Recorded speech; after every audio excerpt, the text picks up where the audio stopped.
जो पुरुषार्थ हमें करना है, मुख्य बातों का जो पुरुषार्थ अंडरलाइन कराती हूं मैं आज, कि सबसे पहले तो 5 बातों का पुरुषार्थ।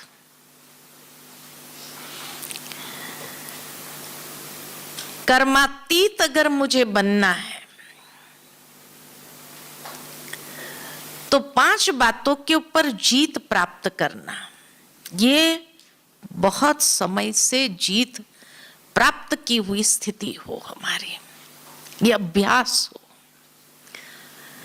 पुरुषार्थ हो हमारा। सबसे पहले जो बाबा कहते कर्मेंद्रिय जीत, कर्मातीत बनने के लिए कर्म योगी भी हम तभी कहलाए जाएंगे जब कर्मेंद्रिय जीत होंगे। हमारी इंद्रियां कोई भी हमारे ध्यान को खींचने वाली न हो, है ना। बार बार अगर हमारा ध्यान टूटता है कोई ना कोई इंद्रियों के कारण, उस इंद्रिय की चंचलता के कारण कहो, तो वहां स्वराज्य अधिकारी हम नहीं कहे जाएंगे, और संपूर्ण स्वराज्य अधिकारी बनना आवश्यक है। तो इसलिए सबसे पहले पुरुषार्थ हमारा यही होना चाहिए कि हम कर्मेंद्रिय जीत कितना बने हैं। ये संपूर्ण कर्मेंद्रिय के ऊपर हमारा अधिकार कितना है। दूसरा जो कहा जाता है संस्कार जीत। बाबा ने कहा है हम बच्चों को कि बच्चे, कभी कभी आपको लगता होगा कि हमने ये संस्कार के ऊपर जीत प्राप्त कर लिया, लेकिन जो उसके सूक्ष्म स्वरूप है, क्या उसके ऊपर भी हमारी जीत हुई है। मान लो क्रोध, कई समझते हैं हमने क्रोध को तो जीत लिया, ये संस्कार को हमने जीत लिया, लेकिन अगर कोई बात आई और अधीर्यता आ जाती है तो ये भी तो सूक्ष्म में क्रोध का ही अंश है। कोई बात सहन नहीं होना, ये भी तो क्रोध का ही अंश है ना? तो इसीलिए अंतिम समय में ये संस्कार रीअपियर हो सकते हैं, पुनः जागृत होकर के हमारे सामने आ सकते हैं। इसलिए ये देखना है कि उसके संपूर्ण सूक्ष्म अंशों के पर भी हमारी विजय है, ये देखना है। संस्कार जीत जब कहते हैं तो संस्कार जीत खाली नहीं, लेकिन अनेकों के साथ हमारे संस्कार मिलन की रास कितनी है। क्योंकि बाबा कहे कि भविष्य नई दुनिया में आप सभी रास करेंगे, लेकिन जब तक यहां संस्कारों की रास नहीं होती है तब तक वहां रास कैसे करेंगे। तो संस्कार मिलन की रास, कोई आत्मा कैसी भी हो, लेकिन उसके संस्कारों को देखते हुए या तो उसके प्रति रहम की भावना जागृत हो, या तो उसके प्रति शुभ भावना जागृत हो, या उस संस्कार को देखते हुए हम विचलित ना हो। ये बहुत काल का अभ्यास चाहिए। आप सोचेंगे कि भाई फलाना व्यक्ति तो देखो ना कितना गुस्से में आकर के बोल रहा है, इसलिए मुझे गुस्सा करना पड़ रहा है, नहीं तो मैंने तो ये संस्कार के ऊपर जीत प्राप्त कर ली है। लेकिन ये 10 शब्द बोलेंगे तो मुझे 2 शब्द तो बोलना पड़ेगा ना। लेकिन बाबा हम बच्चों को वहां कहते हैं कि बच्चे इस ड्रामा को साक्षी होकर के देखो। आप सोचो दुनिया के अंदर कि मान लो कि रामलीला चल रही हो और रामलीला में रावण बड़ा ठंडा ठंडा बोलना या बहुत मधुर बोलना चालू करे तो क्या कहेंगे? ड्रामा में मजा ही नहीं आया, रामलीला में मजा ही नहीं आई। रावण का वो स्वरूप देख करके मजा आ रही है। अगर रावण मधुर बोलना चालू करे, रावण का पात्र निभाने वाला भी अगर मधुर बोलना चालू करे तो वो कोई हजम ही नहीं होती है बात, वो एक्सेप्टेंस ही नहीं है। लेकिन ऐसा होने के बावजूद भी जब राम इतना मधुर बोलता है तो उसके पार्ट को वो सूट करता है। ठीक इस समय, उसी समय साक्षी होकर के अगर ड्रामा को उस रूप में देखे कि भाई कोई क्रोध कर रहा है, भाई ये रावण का पार्ट बजा तो मैं राम का पार्ट तो बजाऊं। जरूरी थोड़ी है कि रावण के साथ मुझे भी रावण बनना ही है। रावण के सामने तो मुझे पार्ट ही राम का बजाना है। तो उसके संस्कार के कारण मेरे संस्कार, पुराने संस्कार जागृत क्यों करूं मैं? तो संस्कार जीत कहां तक बने हैं? किसी के संस्कारों को देखने के बावजूद भी वो मुझे विचलित न करे, इसको कहते हैं साक्षी दृष्टा का अभ्यास। कि ड्रामा की हर सीन को देखते हुए संस्कार जीत बनने के लिए साक्षी दृष्टा का अभ्यास बहुत आवश्यक है। तीसरा फिर है प्रकृति जीत। प्रकृति जीत होना। एक है स्वयं की प्रकृति, दूसरों की प्रकृति नेचर, अपनी नेचर, दूसरों की नेचर, क्योंकि संस्कार के साथ ये बहुत गहरा संबंध रखती है, और बाहर की प्रकृति, है ना। तो अपनी नेचर पर जीत प्राप्त करनी है तो अपने अनादि नेचर या आदि नेचर को हमें इमर्ज करना है।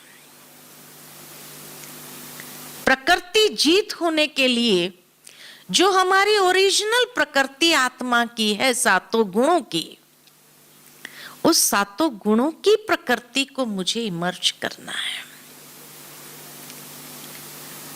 उस स्वरूप में स्वयं को स्थित करने का अभ्यास करना है। दूसरों की प्रकृति जीत होने के लिए दूसरे की प्रकृति, उसकी नेचर को देखते हुए भी हम उसको स्वीकार करें। एक्सेप्टेंस लेवल बहुत हाई होना जरूरी है, क्योंकि जब तक एक्सेप्टेंस नहीं है हम स्वीकार ही नहीं कर पाते हैं। बाबा ने भी हम बच्चों को हम जो है जैसे हैं वैसे स्वीकार किया ना। कितने अवगुण होंगे हमारे में भी, लेकिन बाबा ने कभी ये तो नहीं कहा कि इसमें यह अवगुण है इसलिए इस बच्चे को मैं स्वीकार नहीं करता हूं। इसी तरह से हर एक की नेचर को जानते हुए, समझते हुए उसको एक्सेप्टेंस, उसको स्वीकार करना, और स्वीकार करते हुए उसको सहयोग देना, ये बहुत जरूरी है। क्योंकि जब तक उसको सहयोग, हो सकता है उसको थोड़ा सा सहयोग की आवश्यकता हो और उसकी वो नेचर बदल जाए। जैसे खड्डे में कोई पहिया गिरा हो, वो बैलगाड़ी का, पहले के जमाने में जैसे एक व्यक्ति निकालने का पूरा प्रयत्न कर रहा है, नहीं निकल रहा है, कोई थोड़ा सा हाथ लगा देता है, निकल जाता है। हो सकता है इतना ही सहयोग की आवश्यकता उस आत्मा को, वो खुद भी प्रयत्नशील होगा उस नेचर को खत्म करने के लिए, उस नेचर के ऊपर जीत प्राप्त करने के लिए। परंतु थोड़ी सी एक्स्ट्रा मदद अगर उसको मिल जाए, सहयोग मिल जाए, तो शायद वो बहुत सहजता से उसके ऊपर भी जीत प्राप्त कर सके। तो इसीलिए आवश्यकता है कि दूसरों की नेचर को भी स्वीकार करते हुए उसके लिए सहयोगी बनना। और तीसरा है कि बाहर की प्रकृति जीत। परम आदरणीय गुलजार दादी के लिए यही अभी अनुभव शेयरिंग जब हो रहा था, तो यही कहा कि दादी प्रकृति जीत थी। कहा कि एक बार जब मेगा प्रोग्राम था केरला में, कोचीन में मेगा प्रोग्राम था, और पूरा मेगा प्रोग्राम का सारा पंडाल आदि सब फाइनल तैयार हो गया था, और इतनी झमाझम बारिश आने लगी, रुके ही नहीं। सोचा क्या करे, दादी जी भी पहुंच रही है और इतनी बारिश है, और लोग बैठेंगे कैसे, इतना कीचड़ होने लगा है, कैसे बैठेंगे, क्या करेंगे। लेकिन दादी जी ने जैसे ही लैंड किया और पैर उस धरती पर रखा, और बारिश बंद। और जितनी देर दादी रुकी वहां पर बारिश नहीं आई, और जैसे दादी निकली बारिश शुरू। ये प्रकृति जीत आत्मा। क्यों? क्योंकि प्रकृति को भी इतनी सकाश दी हुई है। बाबा, कई बार हम बच्चों को मुरली में कहते, बच्चे बाबा अंत तक भी दाल रोटी खिलाने के लिए बंधा हुआ है। लेकिन मानो, एक बार गुलजार दादी से ये प्रश्न पूछा था किसी ने कि दादी मानो कि इतनी बाढ़ आ जाए, पानी अंदर आ जाए घरों में और सब, और दाल रोटी तो क्या मना बनाने की वही ना हो, तो फिर कैसे बाबा दाल रोटी के लिए बंधा हुआ है कहेंगे।